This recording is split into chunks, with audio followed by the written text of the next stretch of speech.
दोस्तों, हिंदी सिनेमा के इतिहास में कई बड़े सितारे आए, लेकिन सुपरस्टार शब्द अगर किसी एक कलाकार के लिए सबसे पहले इस्तेमाल हुआ तो वो थे राजेश खन्ना। मेरे सपनों की रानी कब आएगी तू, आई रुत मस्तानी कब आएगी तू। उनका स्टारडम इतना बड़ा था कि लोग कहते हैं वैसा दौर हिंदी सिनेमा में फिर कभी नहीं आया। लड़कियां उनकी कार को चूमती थी, उनके घर के बाहर हजारों की भीड़ लगती थी और उनकी हर नई फिल्म एक त्योहार बन जाती थी। लेकिन क्या आप जानते हैं कि इस सुपरस्टार का असली नाम राजेश खन्ना नहीं था? आज की इस वीडियो में हम जानेंगे जतिन खन्ना से राजेश खन्ना बनने तक का सफर और वो दौर जब हिंदी सिनेमा को मिला अपना पहला सुपरस्टार। गुनगुना रहे हैं भंवर, खिल रही है कली कली कली कली। राजेश खन्ना का जन्म 29 दिसंबर 1942 को बुरेवाला में हुआ। उनका असली नाम था जतिन खन्ना। बचपन में ही उन्हें उनके रिश्तेदारों ने गोद ले लिया और उनका परिवार पहले अमृतसर और बाद में मुंबई आकर बस गया। मुंबई में उनका बचपन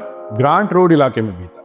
यहीं से शुरू हुआ उनका सपना फिल्मों में काम करने का। उस दौर में फिल्मों में आना आसान नहीं था। 1960 के दशक में एक बड़ा ऑल इंडिया टैलेंट कॉन्टेस्ट आयोजित हुआ। करीब 10,000 लोगों ने इसमें हिस्सा लिया और इसी प्रतियोगिता से उभर कर सामने आए जतिन खन्ना। यहीं से उनका नाम बदल कर रखा गया राजेश खन्ना। इसके बाद उन्हें मिली उनकी पहली फिल्म आखिरी खत। हालांकि ये फिल्म बहुत बड़ी हिट नहीं रही, लेकिन इंडस्ट्री में राजेश खन्ना की पहचान बनने लगी। राजेश खन्ना की जिंदगी का असली मोड़ आया 1969 में रिलीज हुई फिल्म आराधना से। निर्देशन था शक्ति सामंता और उनके साथ थी शर्मिला टैगोर। फिल्म के गाने, उनका रोमांटिक अंदाज और उनकी मुस्कान सब कुछ दर्शकों के दिल में बस गई। रूप तेरा मस्ताना, प्यार मेरा दीवाना, भूल कोई कोरा कागज था ये मन मेरा, लिख लिया नाम इस पे तेरा। मेरे सपनों की रानी कब आएगी तू,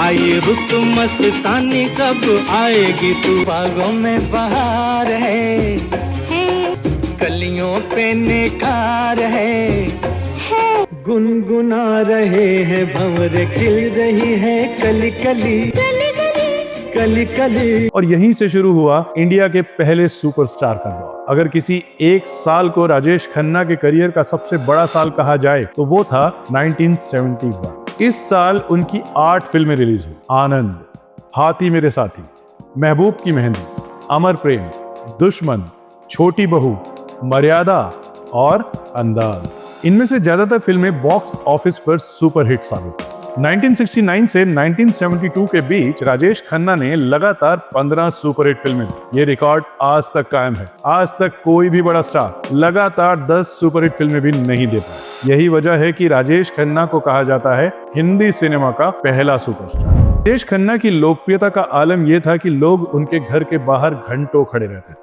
उनकी कार पर लड़कियां लिपस्टिक से किस के निशान छोड़ देती। उनके फैन क्लब पूरे देश में बन गए थे। ये सचमुच एक ऐसा दौर था जो किसी जादू से कम नहीं था। उनकी लोकप्रियता का अंदाज इस बात से भी लगाया जा सकता है कि एक बार महान अभिनेत्री नरगिस खुद उनसे ऑटोग्राफ लेने पहुंची। राजेश खन्ना को लगा कि शायद वो मजाक कर रही हैं, लेकिन नरगिस ने बताया कि उनकी बेटी नम्रता उनकी बहुत बड़ी फैन है। ये ऑटोग्राफ उन्होंने अपनी बेटी के लिए लिया था। बाद में यही नम्रता अभिनेता राजेंद्र कुमार के बेटे कुमार गौरव की पत्नी बनी। राजेश खन्ना सिर्फ एक हीरो नहीं थे, वो एक इमोशन थे। उनकी आंखों की चमक, उनकी मुस्कान, उनका रोमांटिक अंदाज दर्शकों को दीवाना बना देता था। गोरा रंग पे न इतना गुमान कर, गोरा रंग 2 दिन में ढल जाएगा। जय जय शिव शंकर, कांटा लगे न कंकर, के प्याला तेरे नाम का पिया। सुनो, कहो, कहा, सुना, कुछ हुआ क्या?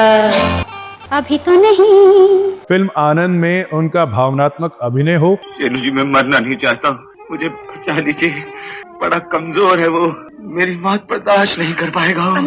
या अमर प्रेम का दर्द भरा किरदार। हमसे मत पूछो कैसे मंदिर टूटा सपनों का। हर फिल्म में उन्होंने अपनी अलग पहचान बनाई। तो दोस्तों, ये था सफर जतिन खन्ना से राजेश खन्ना बनने तक का। एक ऐसा कलाकार जिसने सिर्फ फिल्मों में अभिनय नहीं किया, बल्कि एक पूरा दौर बना दिया। आज भी जब हिंदी सिनेमा के इतिहास की बात होती है तो राजेश खन्ना का नाम सबसे ऊपर लिया जाता है, क्योंकि वो सिर्फ एक अभिनेता नहीं थे, वो एक युग थे। दोस्तों, अगर आपको हिंदी सिनेमा के ऐसे ही दिलचस्प और अनसुने किस्से पसंद आते हैं तो हमारे चैनल को सब्सक्राइब जरूर करें। हम जल्दी फिर मिलेंगे हिंदी फिल्म इतिहास की एक और दिलचस्प कहानी के साथ, आप सबके अपने चैनल बॉलीवुड डायरीज पर। दुआओं में याद रखिए।